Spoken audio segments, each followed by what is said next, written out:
Office 365 helps you get things done on the go with your Android device. Start work on your computer, make edits on your phone, and finish later on your tablet. First, go to the Google Play Store and download the Office mobile apps you want. The first time you open an app, sign in with the account you use for Office 365.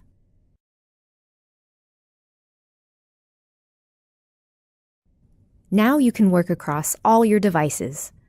You can view and edit your files stored in OneDrive, or tap Add a Place to select another location,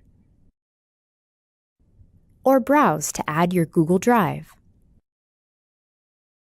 After you open a Word doc, tap anywhere to start editing. For more options, tap the Show Ribbon button.